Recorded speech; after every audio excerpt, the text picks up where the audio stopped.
blame poor people. They can't afford health insurance. It must be their fault, right? Just blame poor people. They need to work 2 and 3 jobs just to survive. Blame poor people. They need food assistance just to feed their families. Lazy freeloaders. Am I right? Just blame poor people. Somehow, the billionaire class has convinced everyone that their problems are caused by other non-rich people, when the real problem is them. They are the ones hoarding all of the wealth. They are the ones who exploit the labor of their workers. They offer part-time hours so they can avoid giving you benefits. They refuse to pay living wages to ensure you are always dependent on the crumbs they feed us. They are the real cause of poverty, not your struggling neighbor trying to make ends meet.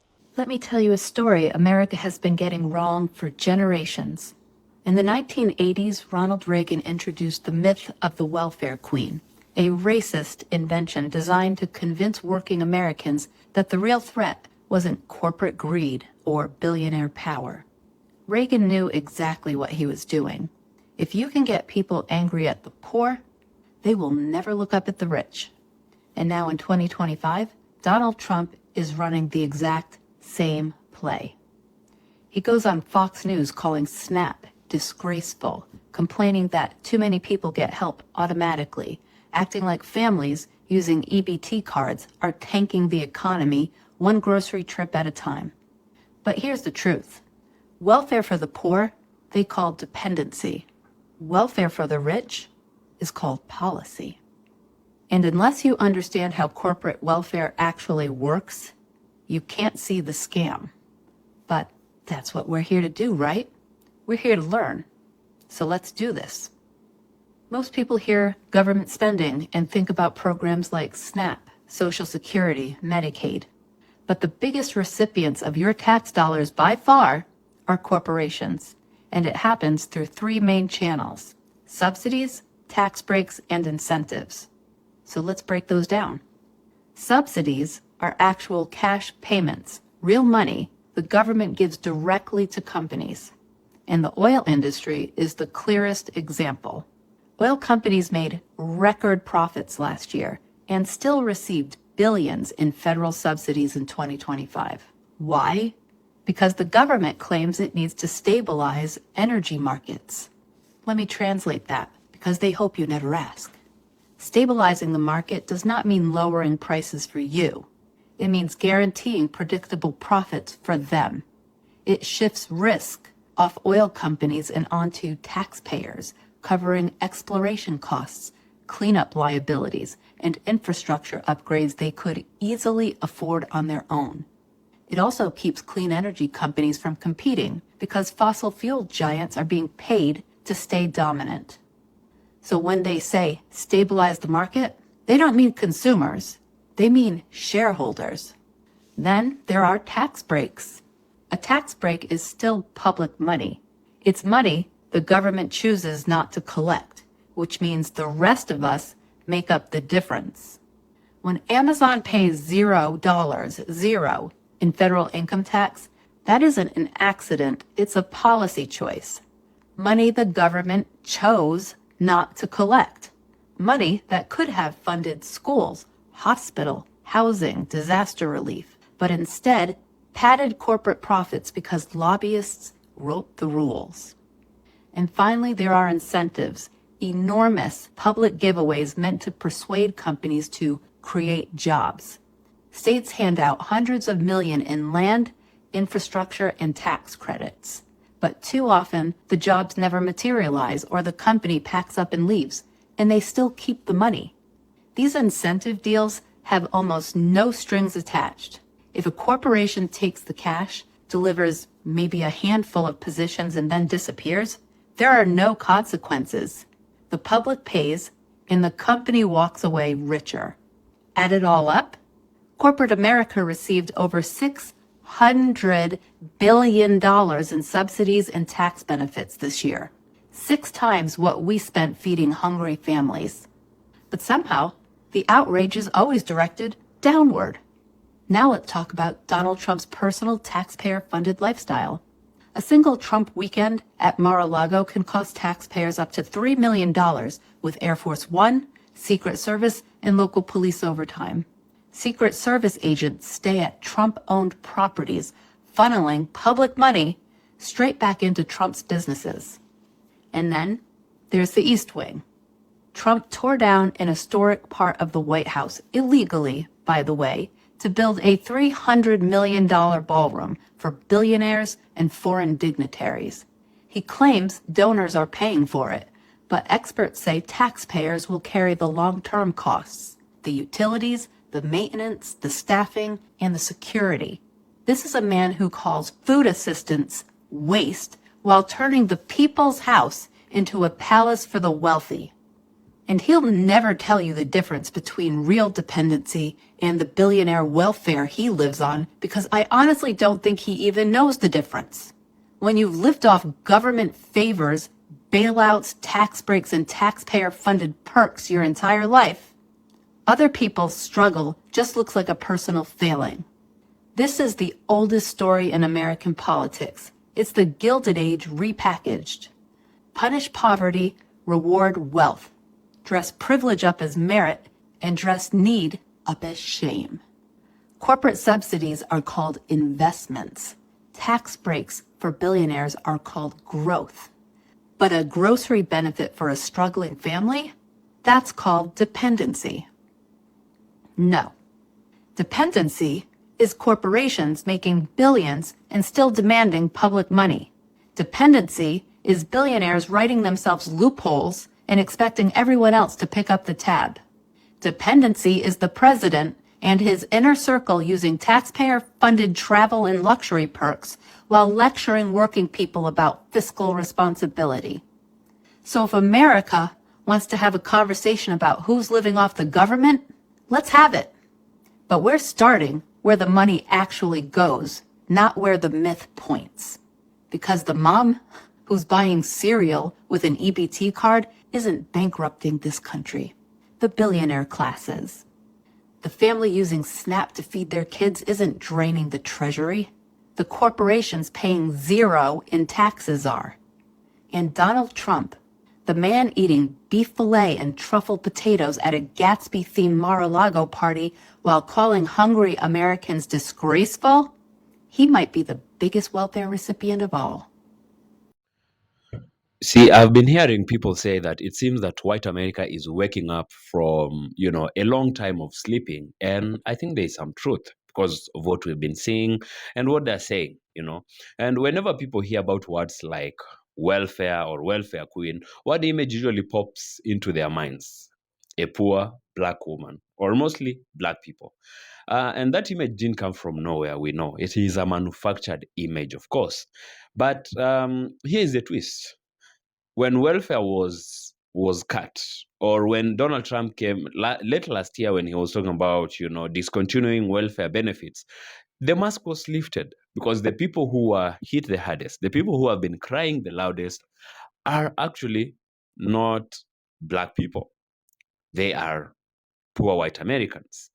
But then here is where the truth gets even more uncomfortable, because the real welfare queens were never or are never about, poor people at all. They wear suits and they run the corporations, and your favorite politicians, those that tell you that immigrants are the problems, those that tell you black people are the problem or poor people are the problem, actually work for them if they are not part of them. So that is what I want us to talk about in this video. And let's talk about the biggest lie and debunk the biggest lie ever told about welfare and who is really draining the system. When we are talking about the vast majority of us not actually getting poorer, that we're making more money than ever, but we're feeling a lot poorer because the price gouging is astronomical, we're talking about fighting corporate greed. And when we're talking about fighting corporate greed, we're talking about holding every single politician who is not supporting and putting forth policies that fight that greed. And the only way we're going to be able to do that is to forget about party affiliation. Who fucking cares? We need to make a commitment to concerning ourselves about policy. Now, I can name a socialist right now who has been actively trying to fight corporate greed for a very long time. And I can name a number of Democrats who have been doing the same. Do I like them all? No. Do I think they're all perfect? No. Do I have some beef with progressives? Absolutely. But so far, I have not seen a single Republican attempting to fight corporate greed, attempting to stop price gouging without calling it inflation and basically telling us to stop getting Starbucks. But I'd rather not fight about that. Because at the end of the day, if a Republican came out of nowhere and actually had the backing from enough Republicans and had a policy they were putting in place to do something, I'd support that policy. Now, what can we do? We can join debt unions like the Debt Collective and organizations like them that teach us how to work together to actually do something. Again, educate ourselves on policies and be willing to cross party lines in efforts to get things done. And if they want to claim that corporate greed is inflation based on supply and demand, well, then those of us who have the privilege to play, well, then we hold back on consuming as much as possible and try to spend the dollars we are spending on as much small business as possible. They want the middle class to implode and blame the lower class along the way. This is what's going on in the American workforce. We're being used. We're being used and exploited, and they're taking us for everything that we have. They're taking us for everything we have as employees and as consumers. And this is what really pisses me off about it, is they like to pretend like there's just economic hardship. Like, what does that actually mean? Is economic hardship the fact that these companies are unwilling to raise wages, even though the cost of living that they set a lot of times, they're not willing to bring the cost of living down, but they're not willing to bring wages up, and then all of a sudden that's just some mysterious economy? Really? Like, they're just ravaging us so much that it gets to a point where we can't keep up anymore. And then all of a sudden it's like, oh, the mysterious economy up there in the sky. So there's some complication. That's why we're doing layoffs, because of that. Not cause and effect of underpaid and overpriced by the same companies that employ us and we buy products from. Do you know how many dollars corporate lobbyists have spent in the last 50 years convincing poor Americans that we need to protect corporations from the government instead of the government from corporations?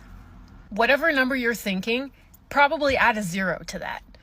The irony that we have a candidate on the Republican ticket who wrote a moving book about the disappearance of the middle class and the poverty and the lack of opportunity and the addiction that people face in the South and the Rust Belt in this country, and then turns around and accepts millions and millions of dollars from hedge fund managers and corporations who want to deregulate corporate interests, who want to increase corporate profits. And then this guy who got famous writing this book gets to be heralded as a champion of the poor. But he's accepting money from people who do not give a rip about the poor, do not give a rip about the disappearance of the middle class. Deregulation means removing laws and protections that were put in place by the government, by legislators, to protect the little guys. Without corporate regulation, we would not have a 40-hour work week, which Project 2025 wanted to get rid of. We would not have a minimum wage. You could legally pay people $2 an hour. Without corporate regulations, you wouldn't have environmental protections, making sure the air is clean, the water is clean. You wouldn't have FDA regulations, making sure our food is safe. The government exists to protect the people. The government does not exist to mess up your life. And this is what's astounding to me, that lower income and middle class Americans have bought into this. For example, blaming the Democrats, blaming Biden for inflation, it's almost laughable. The reason we have inflation is because corporations have jacked up prices and taken record profits and paid their shareholders with them. Oh, it's the government's fault. It's Biden's fault for not protecting you from corporations. It's corporations. It's all corporations. This is not a big riddle. I'll tell you exactly how to figure this out, okay? You find the greediest bastards in this country. You find the greediest ones who want all the money and they want to hoard all the money and they don't care about other people. You find those people and you figure out who they're donating to, and do not vote for that person, because that person is being bet on by the corporations. They think that he's their guy. He's going to cut them more tax breaks. He's going to give them more rights to explore. Tip of the day, don't exploit people and vote for people who actually give a rat's patooey about the working class. You're not angry that SNAP recipients are buying name brand Fruit Loops. You're angry that the American dream you've been working your ass off to attain has been a complete and utter lie. And you're rightfully angry. You have either spent years getting that higher education that you were promised will give you a better salary than you could achieve otherwise. And if you're on the older millennial side, you may even remember those graphs they showed us in high school where they compared salaries between a high school and college graduate that made you proud to get into that top 20 institution. Or you've been busting your ass in a trade or a manual labor job or driving a truck and sleeping in shitty-ass motels going on literally 20 years, picking up overtime, making up the literal infrastructure that makes this country function. At 5 a.m., you're working in the rain, sleet, snow to ensure that society literally doesn't crumble. You've been doing all this, working your ass off for the promise of a nice home in a decent neighborhood, a couple cars, a couple kids that could easily afford the piano lessons, the matching sweats for football camp, the decent back-to-school budget, a vacation once or twice a year, a weekend away with your spouse, weekends at the movies. And instead, you're barely making it to the end of the month and stretching a grocery budget that has tripled in cost for the same exact shit that you used to buy in the last 5 years, just praying that your second vehicle with 220,000 miles that your wife uses to commute will last another year so that you don't have an additional $700 a month to spend between the car note and the full coverage insurance. You haven't taken a full weekend in 6 months because you're side hustling those days too, because you really want to give your wife the romantic weekend you've been putting off for the last year. And then you're at the store and someone on EBT gets name brand Fruit Loops when you had to get the bulk off-brand Fruit Loops on your shopping trip, and that shit pisses you off because with the amount you work, you should be able to get those name brand Fruit Loops without a second thought. But you can't, and that's why you're pissed. Don't tell me that it's about health or the cost of Medicare or whatever.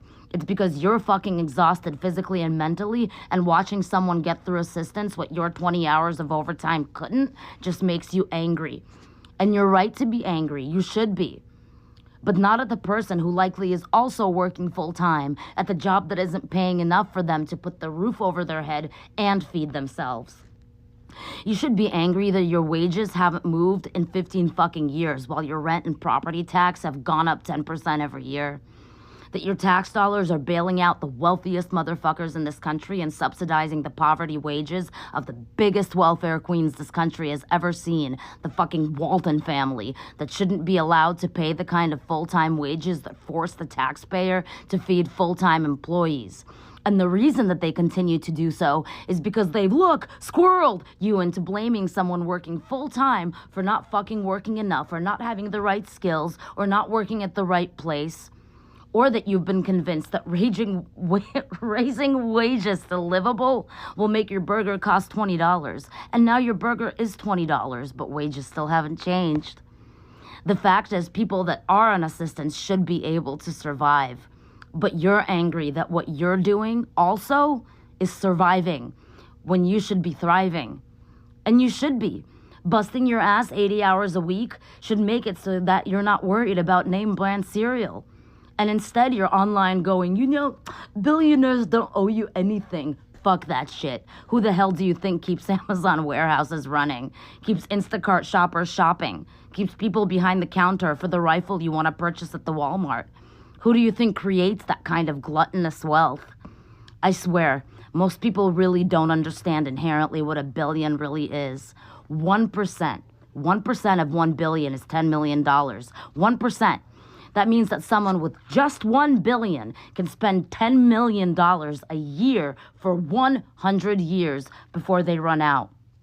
Jeff Bezos is worth over 235 billion. And you're literally defending that shit as if his gluttonous piece of shit ass can't afford to at least pay the people making him rich a living fucking wage. The Walton family is worth over 400 billion, and they think that your tax money should pay to feed the people making them rich.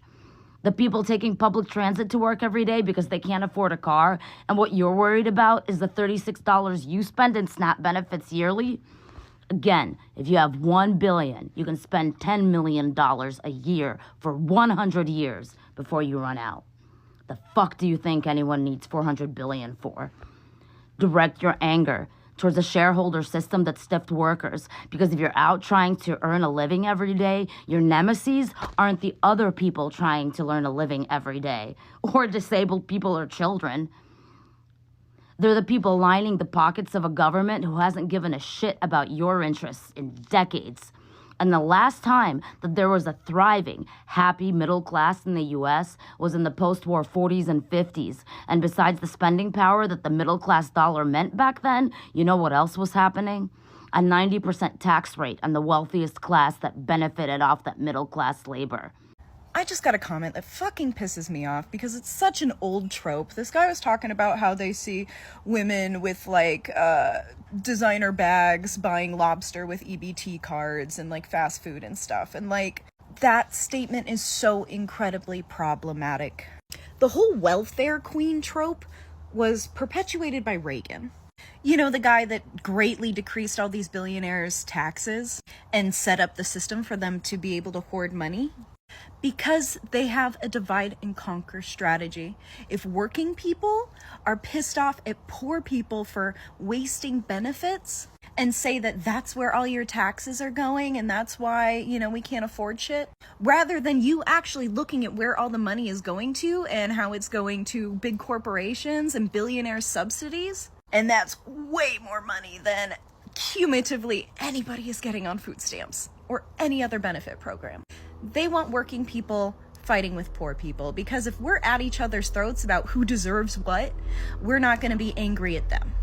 When you see a single mom who's able to feed her children well and clothe herself in a way that gives her dignity and doesn't make her look like she's impoverished in fucking rags, you should be thankful that we have a society that supports single moms and their kids. Because she could afford food this month, she had an extra $200. She got that purse she always wanted. Now she can fit in with the other fucking PTA moms and not be looked down upon. Having that nice outfit might make it easier for her to get a job. The idea that there are so many people out here exploiting the benefit system is just wrong. In order to qualify for benefits, you have to meet certain income qualifications, and they check that regularly. Being on benefits raises people's quality of life.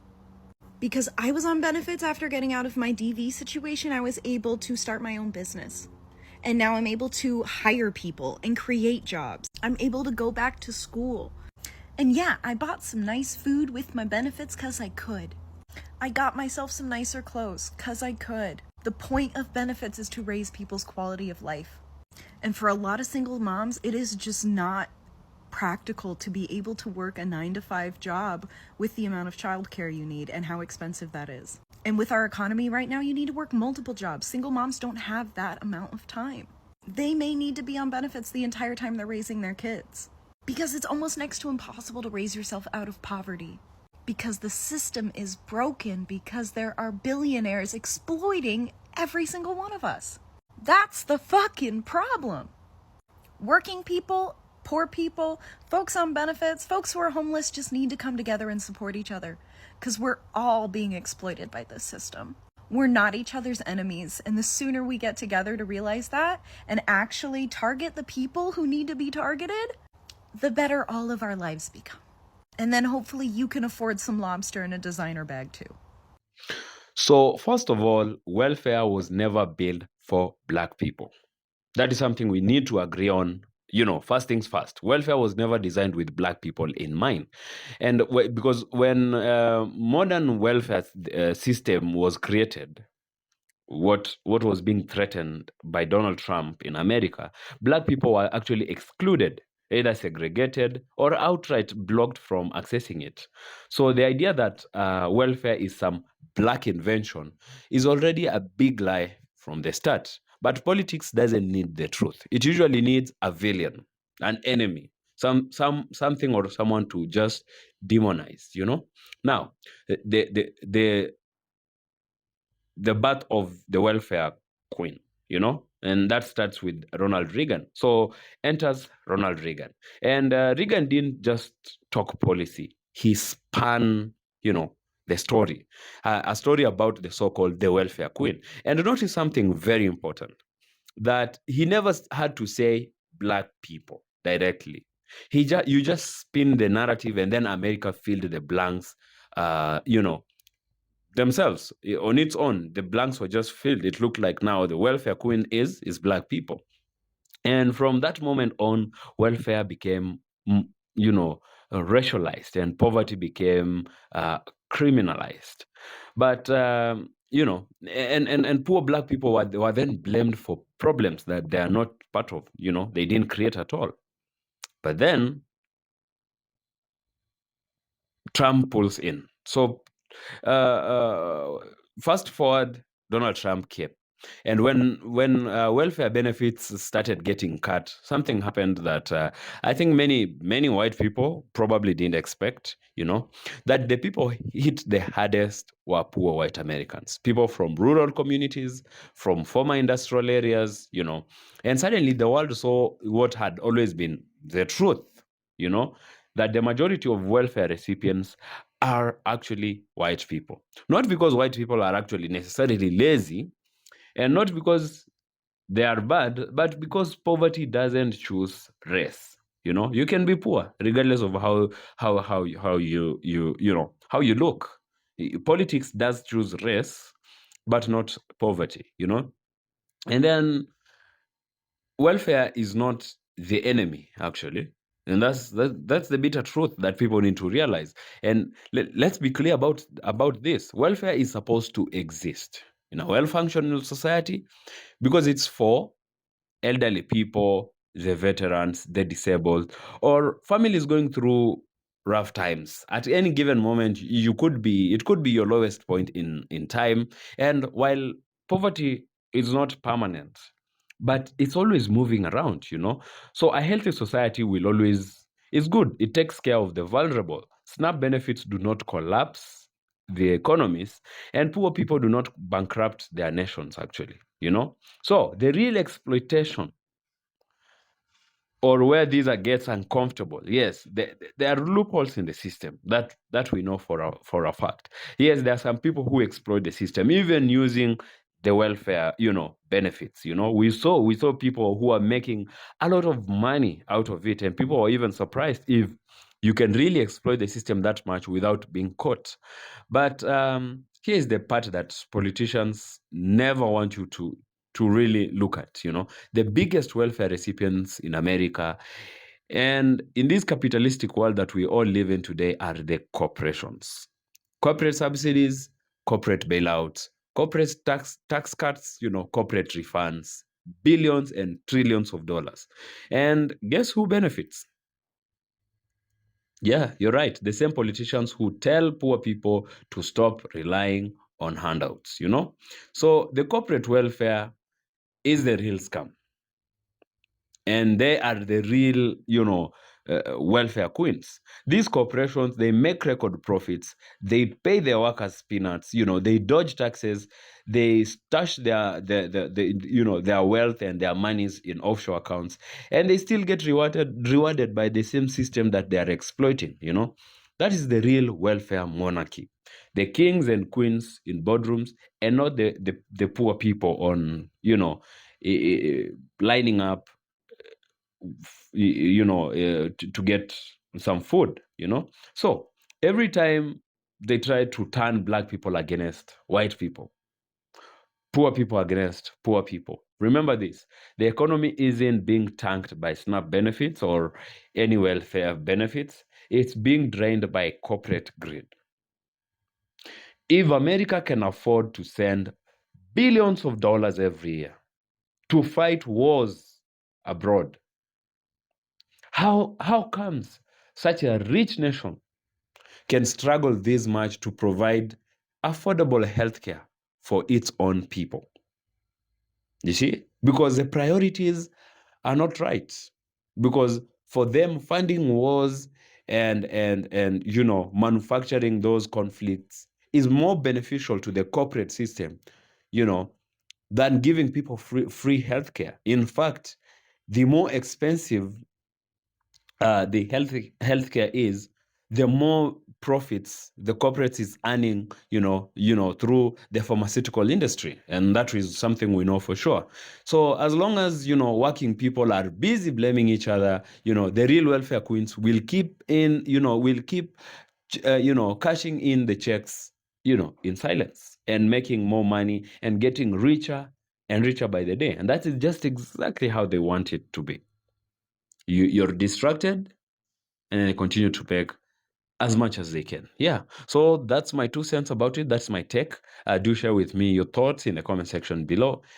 And I'll see you in the next video. Please subscribe to the channel if it's your first time. And I'll really, really appreciate.